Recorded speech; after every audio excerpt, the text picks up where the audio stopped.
direct.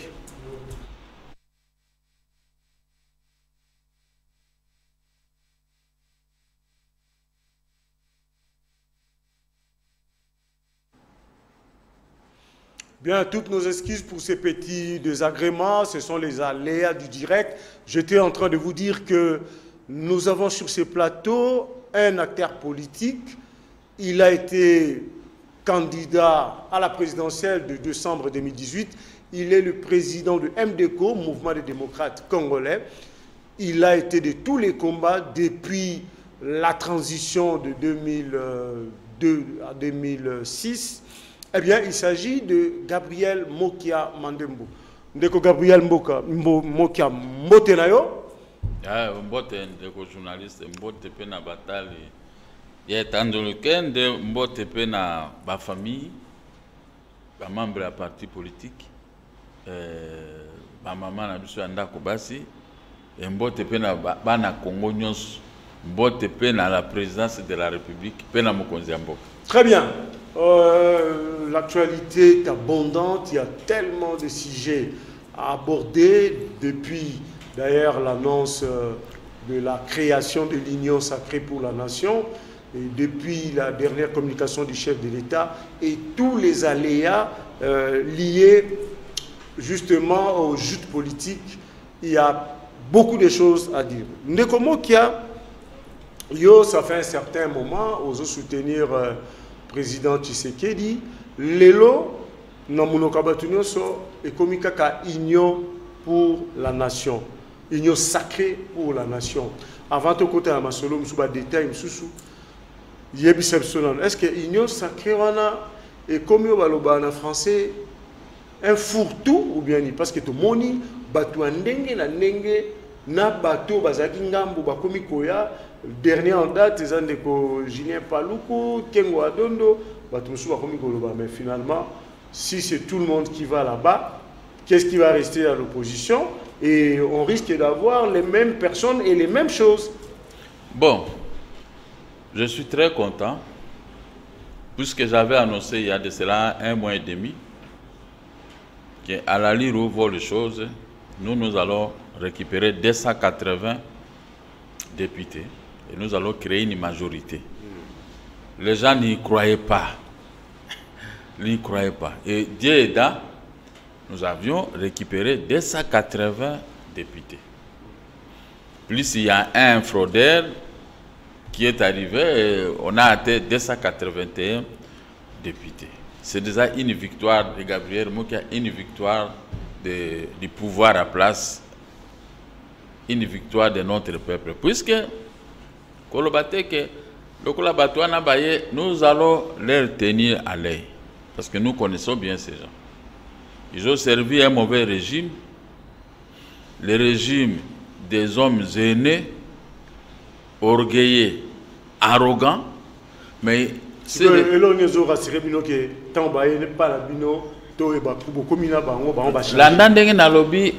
Moi je suis là.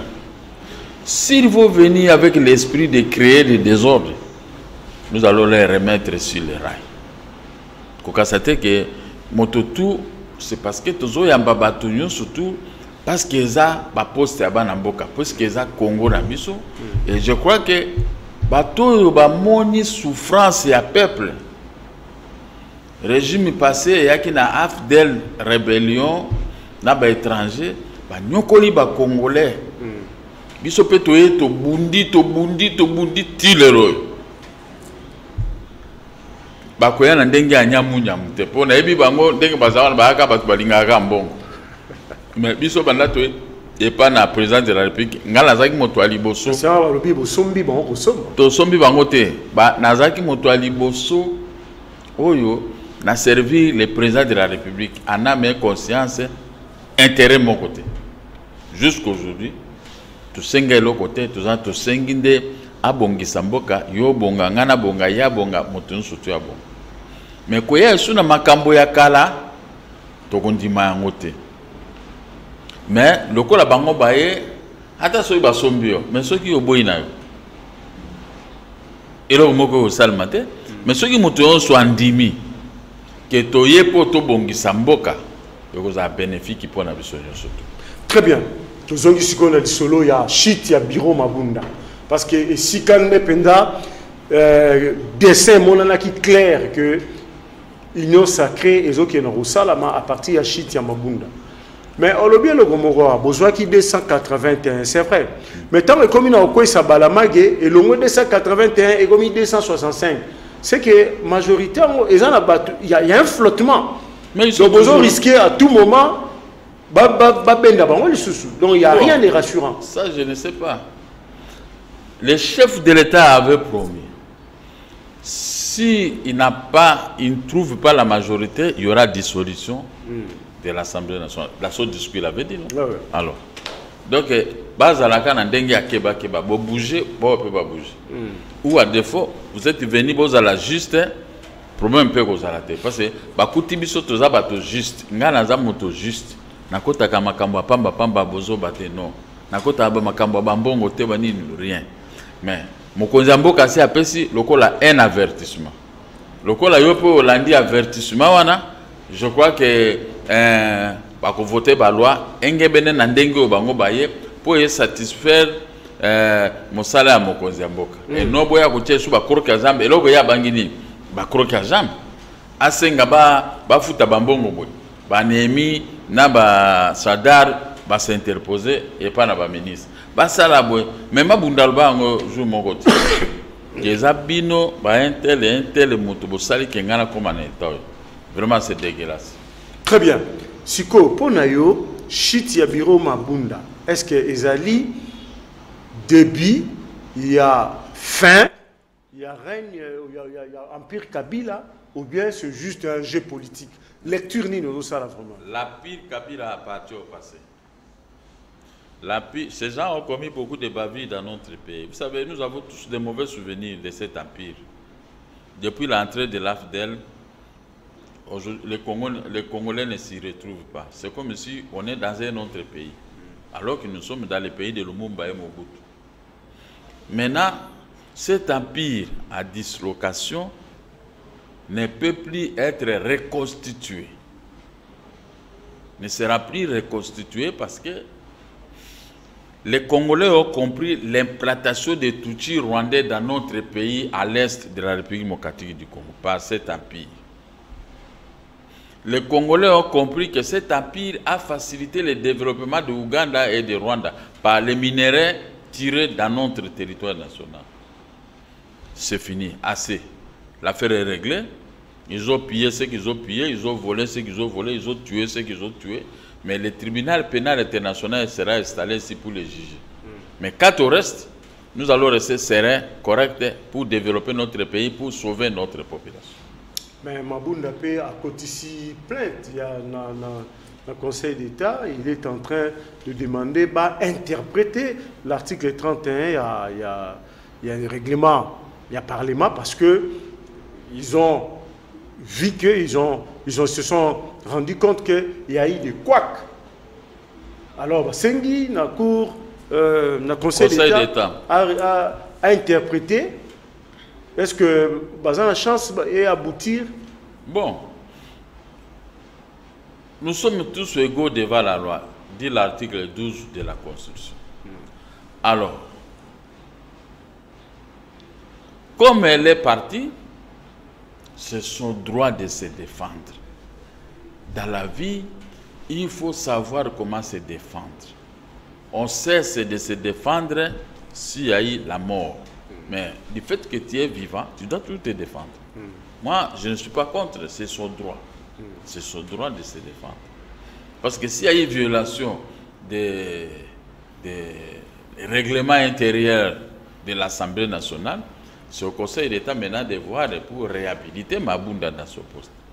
Mais si on trouve que ce qu'elle a dit n'est pas fondé, elle va toujours être à la position initiale causée par les députés, à son endroit. Tolobaki on a début, les Cambouya députés, parce que lorsque le bureau Mabunda tombe, tout le monde a applaudi sur déjà les prémices d'une nouvelle majorité en gestation. Mais, bonjour majorité en Landengeni.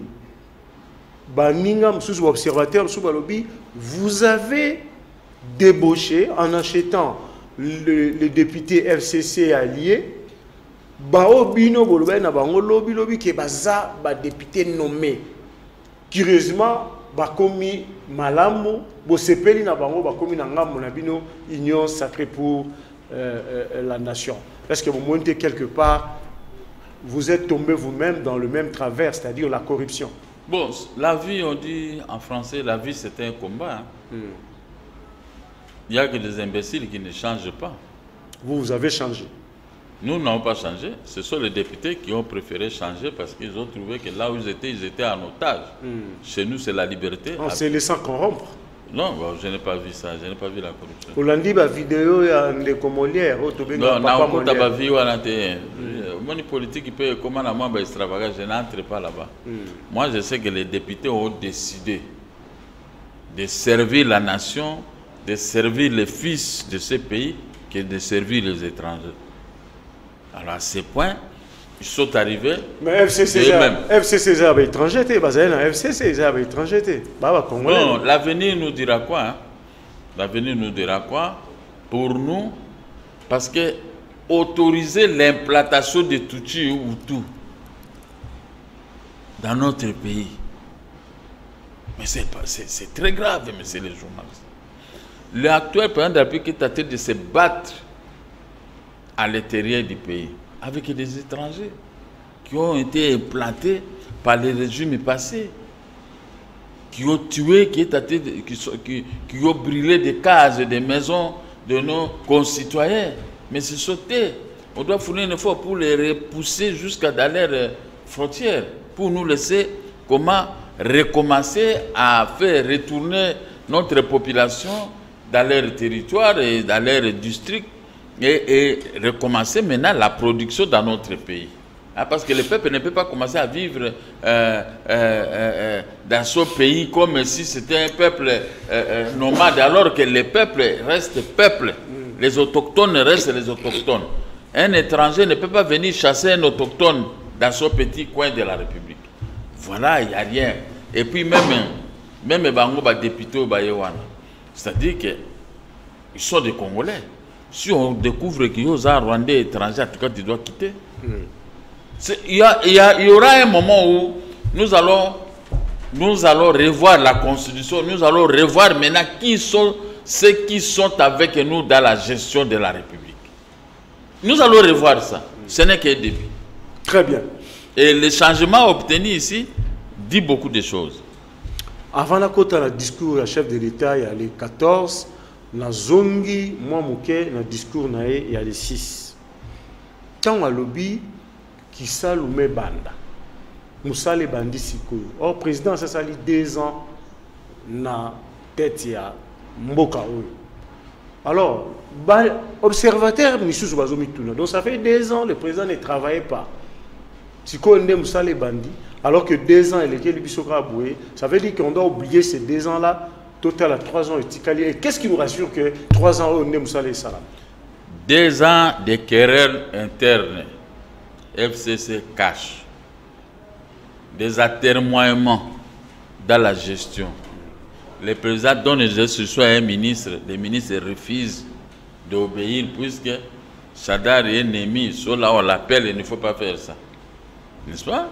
Alors, il ne pouvait pas exécuter son propre programme à cause de ces boycottages par les gens qui sont restés maintenant de l'air. Maintenant, qui s'allume bande.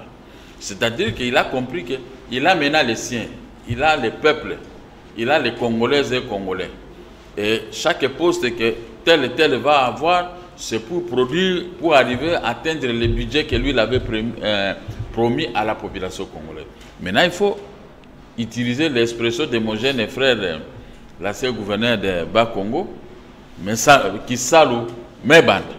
C'est-à-dire que Moussa les bandits, Batouana baza déjà, baza na loi mon côté au bango bako compliqué, baza na loi mon côté au bango bako imposé, si quoi ba loi biso to kusala et ko permettre que tout avancer, tout développer Congo et puis montra banda mona clair un début de développement.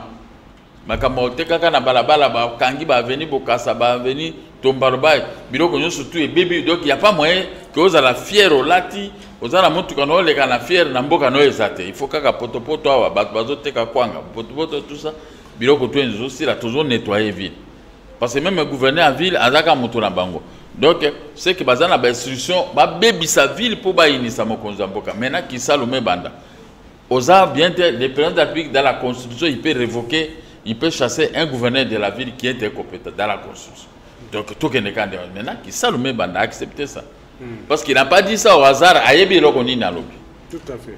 Mais qui Salomé Banda lobby, à Zasko, main libre, mais surtout l'année bien, l'Assemblée provinciale, ils en ont beaucoup à FCC, Sénat, ils en ont beaucoup à FCC, entreprises publiques, la plupart animateurs, nommés par les FCC. Alors, ça veut dire qu'il y a un grand travail à faire. Il faut un grand coup de balai pour qu'il soit long et bandé. Comme il tremble. Mais bazo tremble mais bazana. Mingi so ba moninga na l'équipe mona ka mutazo lenga emo. So l'équipe wapi. Soki na l'équipe ka ba moninga nga bazo lenga.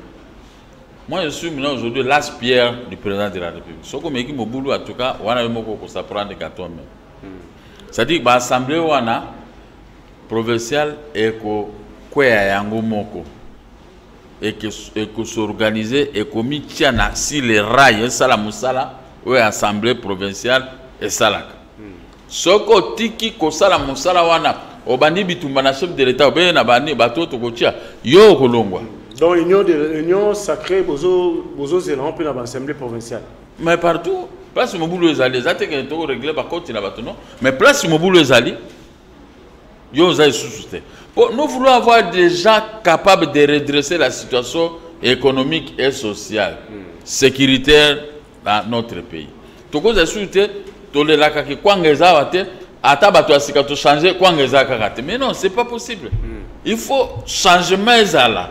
Parce que il faut que la population sentir changement dans Makambo et Asali.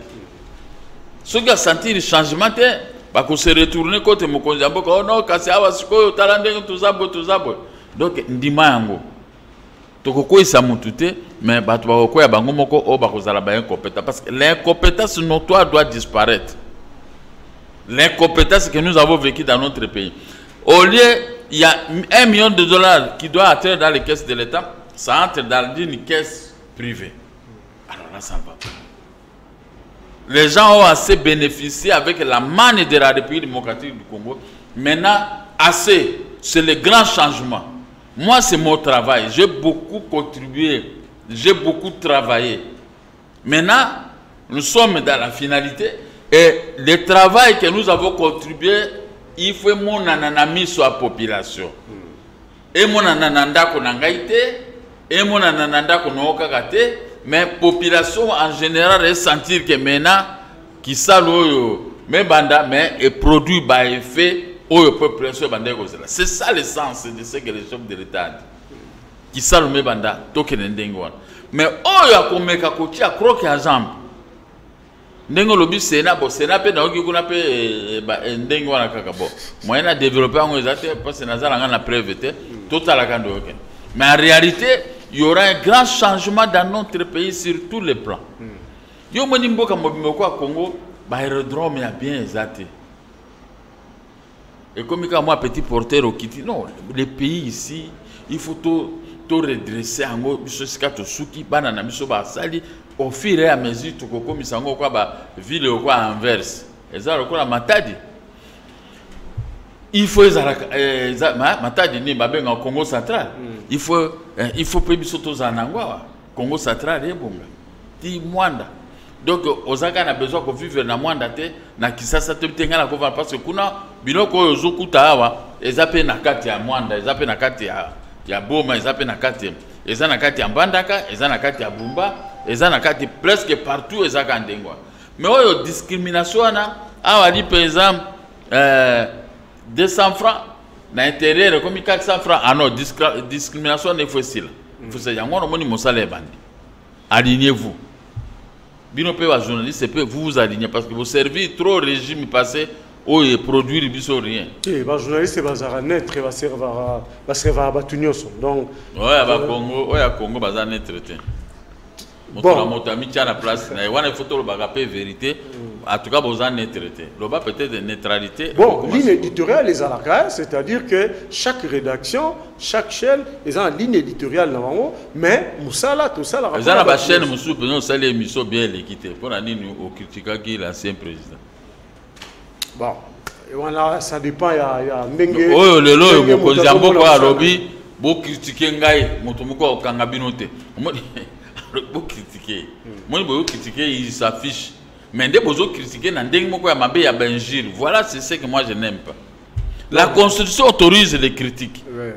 Mais vous-même, vous amenez, au lieu d'amener des critiques, vous amenez des injures. Là, vous avez aussi la loi pénale. Ceux qui battent oh non, non. Loi pénale est différente dans ma moto. Non, journaliste a fini raté. Mais tout le monde mais bien, on peut changer. Puisque ce qui s'allume banda, tout qui n'est qui s'allume banda, sur tous les plans, vie nationale, surtout il faut changer. Tant que les journalistes vont changer, les politiciens vont changer. Les politiciens vont changer. On est à Koluka Bambongo, Mosala yoza politiciens va nommer yondo ke wana po omi servir nano. Ah non non. Wana politicien changer. Ngana journaliste na lobika moi muke mais biso ba politicien faut po biso mutu tozwa ba poste. Ba nommer nga ministre lelo mosala ngande na kende ko yiba siko. Nazaki na ndako te na komi banda ko ebele na komi na mitu ke ebele na donc garde-robe ko ba tonga ba immeuble. Na komo tonga ba immeuble mais là c'est vous. Yo yama na zolo ba côté na biso. Dazo ba siko côté na biso. Côté na bino na chrétien ka mukende wana ezana ndengwana. Mais côté na biso nde sika makambo eza biso nde mutu tozwa ba poste. Un tel va nommer, mais un tel a tombé. Surtout le premier ministre. Oh là là là là là. Le premier ministre va tomber dans l'immeuble. Donc, Azaki n'a rien. Mais Talande bon, mais alors, yo tongi, ndako yo tongi, ce qui 10 étages. Ce que je bon wana, o tonga ba venir na Barumbu. Rebinenge Barumbu comme moi qui toque. L'argent public sert aux constructions des maisons d'une manière frauduleuse par des anciens premiers ministres, par des ministres. Alors là, ça ne va pas. Maintenant, on doit avoir déjà pour contrôler, pour bien canaliser l'argent public. Les Congos ne méritent pas avoir... Et puis voilà, on vous flaque un petit budget de 5 milliards de dollars. Mais le gros des budgets reste là, les gens s'en... Même au pays même, l'Afrique centrale, certains pays d'Afrique centrale, sont leurs travailleurs et autres policiers militaires sont payés par l'argent du budget de notre pays. Est-ce que c'est normal? Naké ko zo ba mikanda beaucoup à budget wana mo comme ça.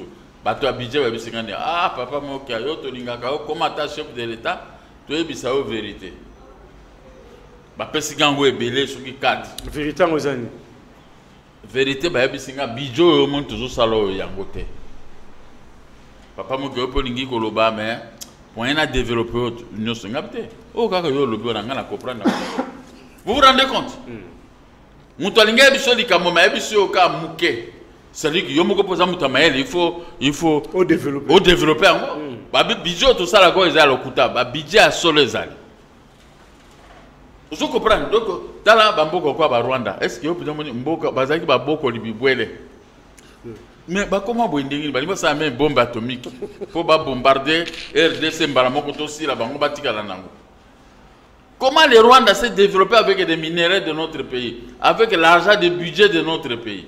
Et nous-mêmes, nous avons travailleurs. Si on a venir travailler pendant Kota, je peux faire que 2 minutes. Mais ma bourre moko est allé à Wabanda travailleurs, on a surtout la police de roulage, première compagnie. Ma boulot moko e bimi wana na première compagnie. Vraiment, soy na ota la penza, bon, biso mbongo, ngana ko yanga moko na bongisi na tie goudron wana presque ça na ngopérie. Mais mi tuka bato ezo tout en wana kbubu surtout ngai chaque tongo na tout en kawana. Muke na changer ba amortisseur. Ce n'est pas comme ça qu'on peut gérer un pays. Les pays ne manquent même pas $10 000 pour faire un petit travail. Un petit travail qui peut coûter $10 000, bon, si tu as motivé, comme il va ça $50 000. Moté maman B. Ce que bateau il faut pas changer. Il faut changer. Mais ça, là, yo journaliste, au sentir que changement salami, au banda peut quoi amplifier. Que ceux qui ont yambinga, bon, le baki que changement, mais au moins si on tient la difficulté pour la banane quoi propose journaliste peut se jouer ça et monsieur a collé que l'eau a comme kobimission na ndenge moko ya mabe ça ne va pas. Très bien. Au lobby Masolo va premier ministre wa tozonga sur premier ministre actuel azali toujours en fonction toka ki na ba nungu que basenga qui a démissionné mais a démissionné na noté entre-temps le chef de l'État a espéré à créer une majorité à Sika et puis à l'obaki on a discours à créer un gouvernement à Sika on travailler en collaboration mais le premier ministre Azo Kende Kakate. Le premier ministre actuel est toujours en fonction et puis et comme il solo que avant Longwa président Roigo Longola a été et senga bacha bureau à Sika l'Assemblée nationale parce que l'actuel bureau d'âge ils ont la compétence il y a recevoir motion de censure.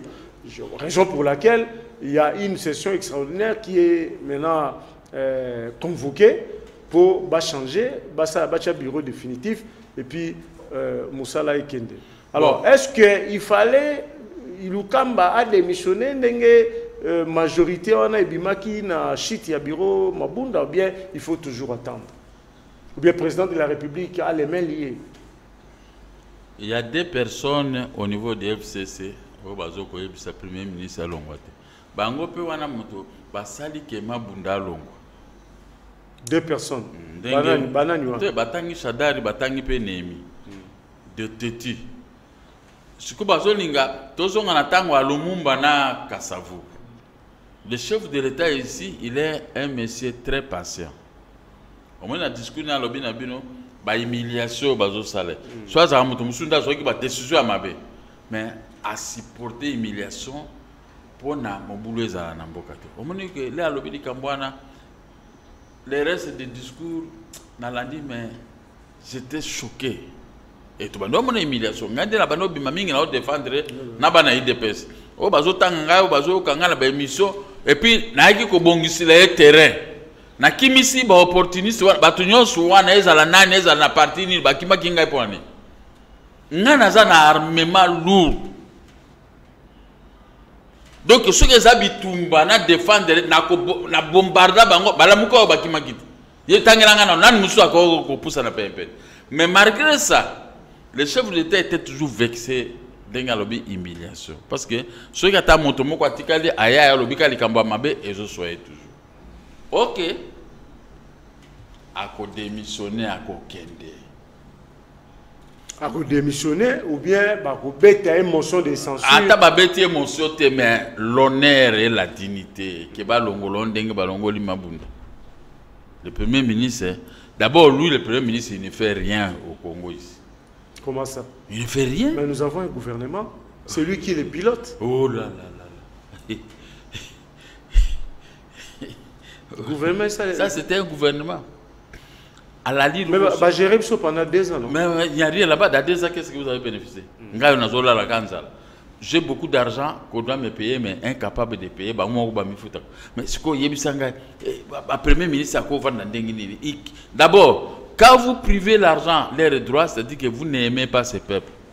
Votre rôle, si c'était en Europe, un premier ministre peut seulement démissionner parce qu'il n'arrive pas, il n'est pas à la hauteur, il n'est pas capable de satisfaire la population. Policiers, militaires, agents de l'administration publique, surtout le peuple congolais, salaire est bien exact, mais le premier ministre est là, il bouffe. Dès la Colombo, comme on a un étage où il y a Kotonga. Dengue comme à la coutume. Alors, ce qu'il y a à Colombo, quelle que soit force à Colombo, la force reste à la loi. Maintenant, il y a, la majorité vient de basculer. Maintenant, il va s'attenir à quoi? Pour ce que les gars, monsieur,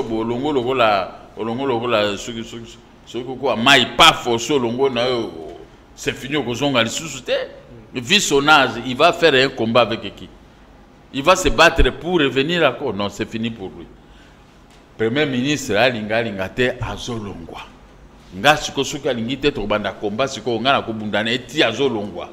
Akokende parce que il y a l'incompétence notoire dans ce qu'ils sont en train de faire. Lui, avec ses ministres, ce sont des véritables incompétents. Et on doit mettre l'audit dans tout ce qu'ils sont en train de faire. On va arrêter, bâtir audit et pas nayoba, pas on t'arrête pour ce pays. C'est comme ça. Donc, le Premier ministre va partir, le président va récupérer la vraie majorité pour faire des lois qui vont commencer à développer notre pays. Parce que la pesanteur politique, comme tu sais, il y a compétence, je crois pas. Quel que soit. C'est un ancien ministre sous Mobutu, c'est un professeur d'université, économiste. Je pense qu'il a des compétences. Toi, tu crois que si tu parles bien français, c'est que tu es intelligent? Non, je ne parle pas français. Il a travaillé tu crois que si tu es universitaire, c'est que tu es beaucoup plus intelligent? Vous avez quand même des acquis, des atouts. Il y a des universitaires qui volent. Là, les postes qu'on les a donnés, ils ne sont pas capables de faire quelque chose. Je connais beaucoup. Je connais beaucoup. Il y a des universitaires ministres. Demandez dans leur département qu'est-ce qu'ils font. Si ce n'est que prendre l'argent pour aller investir ailleurs. Il ne faut pas me dire que pour être chef de l'État, il faut être universitaire. Non. Non, c'est écrit nulle part. Reagan n'était pas universitaire, mais il a géré 2 fois l'Amérique. Il a fait des mandats. Et beaucoup d'autres. Mais c'est la volonté et l'esprit de combativité qu'il y a envers vos hommes et avec ces universitaires pour pouvoir faire quelque chose et faire développer votre pays. Vous croyez que réellement, un chef de l'État peut se mettre là à écrire un discours. Le discours doit être écrit par les universitaires. Okay. N'est-ce pas? Mais sous son impulsion, parce qu'il doit dire non, ici ce n'est pas ça, ici ce n'est pas ça. Mais si on va laisser le président faire le discours, on va laisser. C'est comme moi aujourd'hui, des fois, j'écris moi-même et je fais des choses pour éviter que les gens ne puissent pas aller raconter du n'importe quoi. Donc, ça c'est privé. Mais en réalité, il n'y a rien. Ilunga Lukamba a géré Copirep avec plusieurs sociétés. Vous regardez la Régie des eaux, la SNED, la Société de chemin de fer et tout ça. Toutes ces sociétés, ils ont opéré des réformes. Ils ont opéré des réformes. Ces réformes, c'est rien. Maintenant, il n'y a rien qui marche. L'ONATRA est fermé. L'ONATRA est fermé. Pas fermé, ça fonctionne. Non, est fermé. Ça, c'est. Tout ça, la carte pour tout ça là. Mais tout ça, la carte pour tout ça là. Il n'y a rien. Surtout qu'on a changé. Je demande au nouveau chef de l'État de remettre ça au ONATRA. Le CPT là, c'est pour voler. Donc, ça n'a rien à voir. C'est Ilunga Lukamba avec Copirep. Le Kungu, ils ont fait une déclaration. À SNCZ, ils ont trouvé un trou de 400 millions de dollars. On les épite, c'est lui qui était le responsable. Alors, au vu de ça, vous confiez à quelqu'un qui a échoué dans Copirep et dans tout. Les gens de mauvais cœur, comme l'air ministre. Maintenant, vous les confiez une lourde tâche. Comme, il va laisser les pays comme des pays. Regardez seulement l'avenir Kassavou. S'il était vraiment le fils de ces pays, Lunga, comme on dit, qu'il fasse un peu un tour à partir de. Qui sortent de l'hôtel de ville, avenue Kassavou, de là jusqu'à rond-point Victoire. Qui voit épée à cette heure ici. À cette heure-ci qu'il passe, il va voir la misère la plus noire de la population. Il va voir qu'il n'y a pas de route. L'avenue Kassavou qui porte le nom de notre premier président de la République. Mais l'avenue n'existe plus. Quand vous quittez ici, pour aller à Bon Marché, vous prenez l'avenue Itaga. Moi, quand j'avais acheté ma première voiture Mini Maurice, au mois de mars 1978, première voiture Mini Maurice que j'ai roulé avec. Je prenais Itaga jusqu'à Bon Marché, mais aujourd'hui, va essayer. On a laissé la commune de Kinshasa est devenue marché. Pas une commune habitable, mais une commune marché. Dans quel pays on a déjà vu ça? On va étendre la grandeur d'un marché jusqu'à dans les maisons d'habitation. Non, c'est pas. Kotangi langa bateau te. Kotangi langa bateau te. Ozomona ke bateau ba yeko bomamboka ba bomi Congo. Babomi Congo. Si le chef de l'État m'avait nommé à Sota, quand je mettais moi le contrôleur, j'allais arrêter même le premier ministre, personnellement. Ah oui, Nandenge Kakana. Naina Kangaï, parce que pour les compétences notoires. Parce que moi, je suis au Congo, ceux qui viennent, c'est qu'ils sont vivants. N'a pas étape à boire. Donc, bateau, on passe. Imaginez-vous, Ilunga, Lukamba, tout ça. Les gens dorment dans les noirs. Maya comme les acteurs. Mais président Mokia. Mais c'est lui qui est le premier ministre. Oui, mais il y a un président. Non, c'est lui qui est le président du conseil des ministres. Qui préside le conseil? Mais lui donne des instructions qui ne sont pas bien respectées. C'est pourquoi il a cherché la majorité. Oui, président Mokia a rappelé. Tant que Félix Tshisekedi a dit qui s'allume banda alors que Yemouti a dirigé le conseil des ministres Nyoso Banda. Il n'avait pas la majorité, on ne l'obéissait pas. Mais si vous n'avez pas la... Pourquoi il n'avait pas exemple moi comme monsieur le journaliste? Pourquoi il n'avait pas renoncé? Bah nommé ba juge prestation de serment ba ilunga ko sor ba été. Rien que kaka exemple wana. Siko na ba domaine nyonso tout. Basala ki eka bongo. Na ba domaine nyonso tout basala ki bongo. Yango basculer majorité pour ba respecter ce que ba respecter pe musala. Imagine toi un premier ministre qui refuse de venir assister prestation de serment. Bah alors bongo misalo etikali. Akoyebi sa ministre de la finance ko futa ka bangote. C'est ce que le travail qu'il fait. Bah sali nini ya paiement ba ke nango batali abamo ki waza longola bango. Oh tout ça mais c'est lui ilunga. L'incompétence notoire. Bon. Peuple zolé là, c'est quoi peuple qu'on est là comme président de la République. Ce qui est normal. Tu peux ça qui est au mandat. Mais bah ebite méandre na mandat wana ezandengi nini. Ba sali liboke ango côté mususu okolia ka sauce nini mbisi ya pamba mais sauce ezate. Alors là ça ne va pas siko kwanga siko sa sauce. Yebisanga okolia kwanga ozangi sauce ndengi ni. Oluka pe mai irunga bloquer mai. Société maïté yosukoliaka kwanga nando yosuko okotika c'est-à-dire lingioli ate yosolia biloko saki maïza sa société. Est-ce que au kanisi pena ba argument landé il faut peuple pardonner président? Mais oui. Pourquoi? Mais parce que le peuple a assisté dans un grand changement provoqué par le chef de l'État. Le changement c'est pour tel point. Parmi les points que nous sommes en train de développer, ça fait partie de ce. Mais lorsqu'on va tirer le bilan, qui sera comptable devant le peuple? C'est le président. C'est le président de la République. Mais nous allons le défendre. Si moi je ne serai pas candidat, je vais le défendre. J'aime mes arguments péremptoires. Pour lui défendre, le peuple va écouter. Et cela montre que le président n'avait pas l'impérium. L'impérium, ils allaient être. Mais ils avaient divisé ça dès. La cohabitation, toujours partout dans le monde, c'est toujours compliqué. Vous avez un premier ministre qui est contre vous. La coalition, je en réalité, c'est une cohabitation. C'est une cohabitation, pas la coalition. Une coalition déguisée. Alors, ils ont vécu dans la cohabitation. Maintenant, ils montrent au président de la République, au Colongwa. Allez, le croc à jambe. Tu sais, on dit au ministre des Finances, il ne faut pas payer Mokia. Sinon, s'il reçoit l'argent, il va aller soutenir Félix dans ses actions. Ce qui est normal. Alors, comme le président de la République ne voulait pas de problèmes avec eux, il laissait faire. A préféré souffrir. Et ça, sauf si on dit qu'il y aura un changement, parce que le ministre a basé sur le thé, la paix de société. Voilà. Mais quelqu'un qu'on a serré de cette façon, et puis il s'est dédouané. Peuple qui l'aime. Très bien. Donc, il y a reçu qui ça, avant il y a Corona, il y a Covid-19, il y a discours, il y a chef de l'État.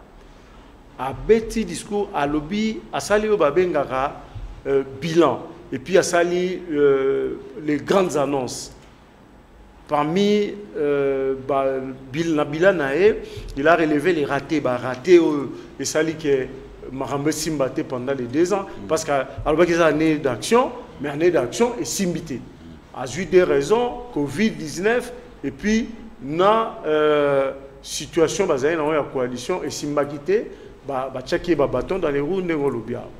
Maintenant qu'il a fait des grandes annonces pour aller de l'avant, politiquement il a parlé de l'union sacrée, il est en train de compter sur l'union sacrée, et puis na création il y a école de guerre, création il y a académie militaire et tout ça.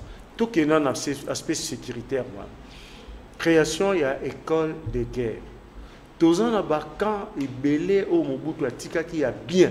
Est-ce que vous avez formé les soldats malamou, quand c'était même na FO à l'époque, Pourquoi président a réhabilité quand on a été centre de formation à Kitona et tout, Mangabo, préféré créer plutôt une école de guerre. Oui, à quoi créer une école de guerre, à quoi créer. Mais le cas militaire peut réhabiliter. Surtout le centre de formation. Le centre de formation. Tant on a le cas militaire, le cas kokolo. Et ça qui cas il y a autant. Tant que la guerre va 45. Mais na koti kuna mukwana na keko tala noko nangaza qui accident.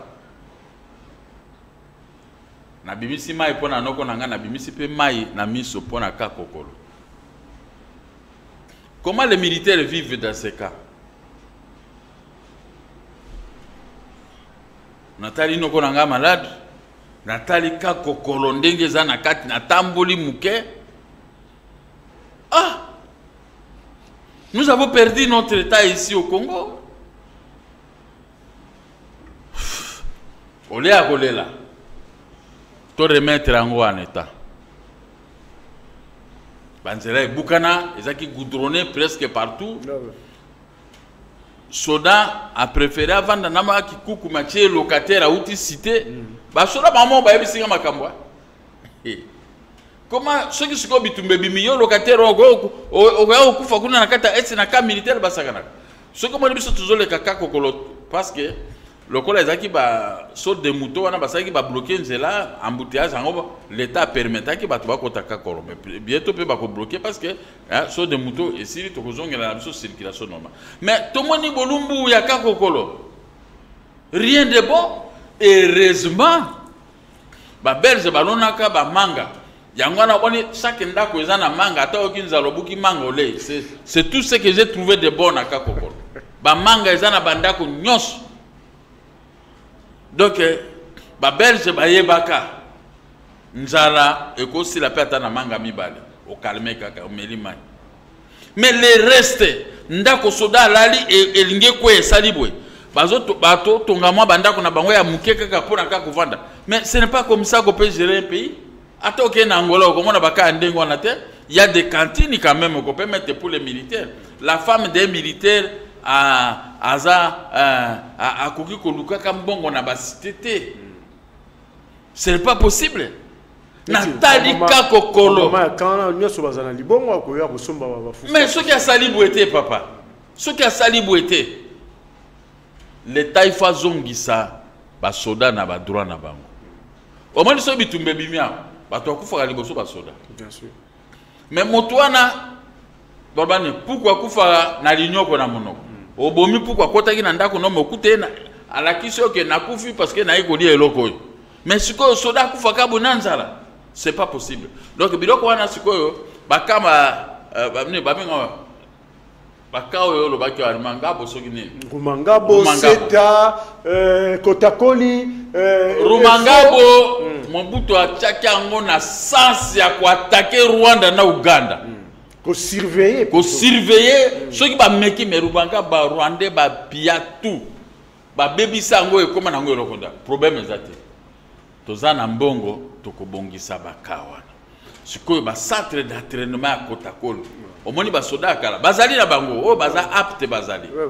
Tokoki ko akobongisa ngo parce que mon soki moto alobi kama ndenge wana ça dit que ça sale qui déjà programme.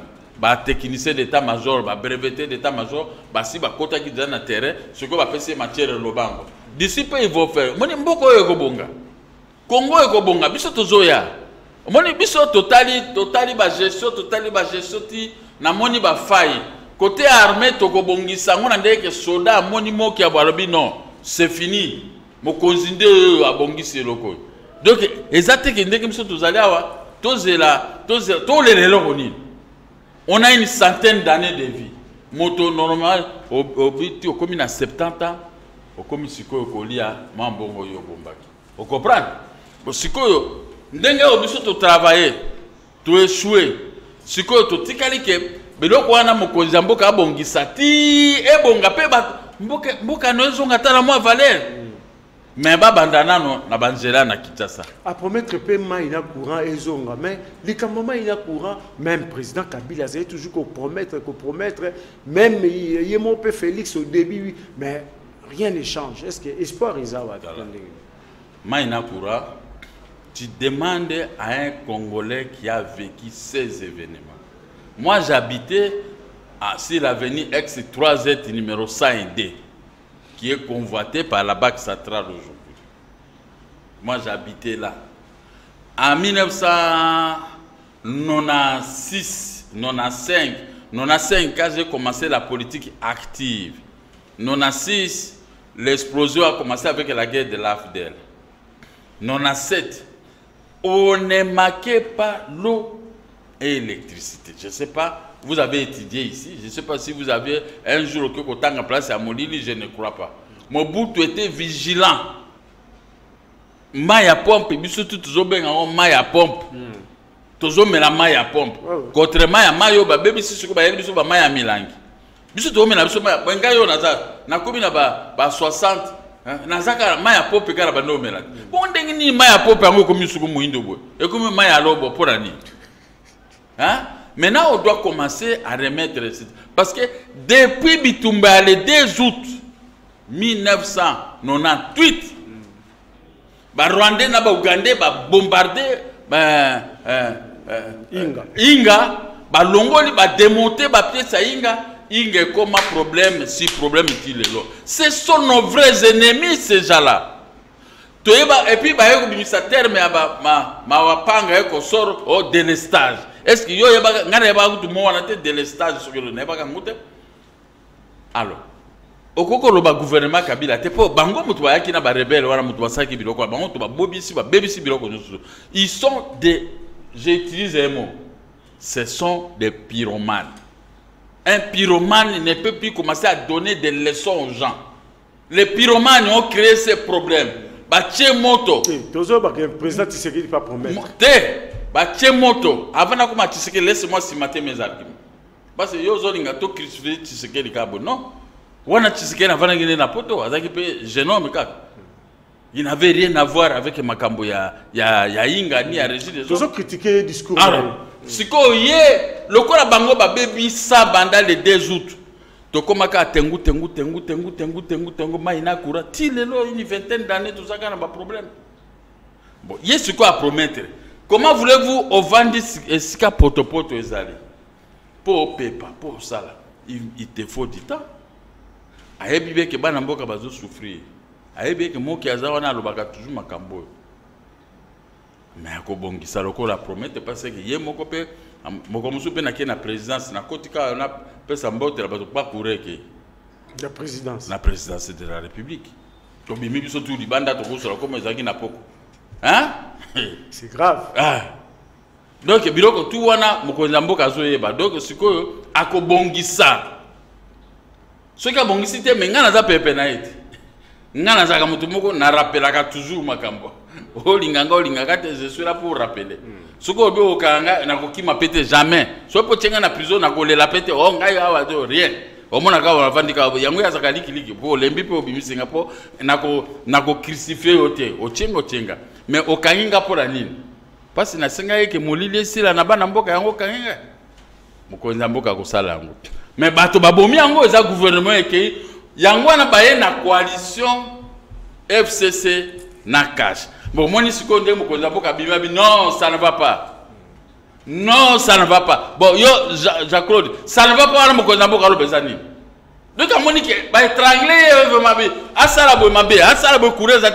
non, ça ne va pas. Pourquoi ça ne va pas? À récupérer la situation générale, semaine ou semaine prochaine, très bien. Comme il y a souka, et là, parce que la comité technique, il y a riposte contre Covid et annoncé que possiblement vendredi, il y a un régime de couvre-feu à partir de 21h pour prévenir la contamination de Covid. Aucun signe n'a pas de souffrir dans le régime de couvre-feu. Je ne sais pas, au coup d'angate na zobina kana bar rien du tout. Donc ce qui est ça que ba konjamboka amoni que ce qui toke ne loko boko bongsamboka, je suis parfaitement d'accord. Mais ba to ko souffrir ba meli masanga. Mais au moni makamikolo yo embouteillage ndenge za kotumisa bala mboka ba embouteillage ezoko si là ba 22h 23h. Misala il faut si la na ville avant. Au moni bato bazo ko teka na ville, il faut ba lukila bango côté musuba kenote. Ba bébé civil papa. Na ko appuyer bango te. Il faut que kanga bango po babanga pesu ko. Comment yo ko teka ti 18 tala moni avenue ni commerce na avenue Lwambo Makia du croisement. Et puis il y a gouverneur à ville akanga ingénieur ya sala ki musala. Soki mbule beti mai ko sala 3-4 jours était avenue du commerce avenue Charles de Gaulle. Ngana koli na avenue du commerce ojo le kango na poko mona ngo malili. Soko le kango na poko ngana avenue ko toana. Moto parce que tinate au moins ba maman moko ba ko teka croisement avenue du commerce na Charles na avenue. Est-ce que bien ça normal ba oteka ba kwanga na ti ba olamba na libanda gouverneur mutu apepe so mutu est-ce que gouverneur vino zolanda nga kulutu ro de la zolo bate okoko katama wate hein avenue Bokassa okene ko inaugurango ndenge ni suka avenue yango Bokassa e komi susu mabele bozo kata sunu na leki moko bona butu na ye na ndako ebisinga papa mettez la voiture ta jeep là-bas loin ça donne l'odeur na ko tia okura ba osukura moto osukura on peut na okelema parce que solo vraiment pour les gars na Charles pour les gars qui na Charles de côté na leki na avenue Bokassa bani banda aéroport de Ndolo Tiwan siko bango ba gouverner à ville ngo musala bango zani est-ce que Mokonza Bokassa tia nga contrôle général même ba mokonza ville wa tuna kangi bango et puis là on a sukisa na sukisi le chef de l'État doit ouvrir les généraux de la police. Ils s'arrangent avec l'auditorat, ils arrachent les maisons aux gens. Quand on voit que ces petits-là sont des orphelins, on doit les créer des problèmes et arracher la maison. Quand vous les accusez à l'auditorat, il y a une combinaison, les généraux, les colonels de la police et l'auditorat militaire. Mais je vais y revenir. J'ai des noms de ceux qui font ce genre de combinaison pour s'enrichir. Un policier militaire n'est pas là pour s'enrichir quand même. On doit conserver bien sa vie, mais non pour terroriser la population. Ça, le chef de l'État doit ouvrir pour les généraux de la police. Concluez. Je conclue seulement ça. Les généraux de la police, les colonels de la police et l'auditorat militaire. Une complicité avérée qui sont en train de neutraliser la population en arrachant surtout les maisons de la Gombe avec la complicité du conservateur de la Gombe. J'ai donné une information à vérifier. Merci. Voilà. C'est avec cette information à vérifier, comme l'a dit Gabriel Mokia, que nous allons marquer un terme à ces magazines. Mesdames et messieurs, nous sommes à la fin de notre tranche politique, la politique. Nous allons vous dire au revoir et nous remercions Fiston Panzou, Eric Kalamay, Jires Chimanga et Freddy Lutuna pour leur contribution. Nous vous fixons rendez-vous demain à 10h30 pour un autre numéro. D'ici là, portez-vous bien et bon après-midi chez vous. Au revoir. Merci.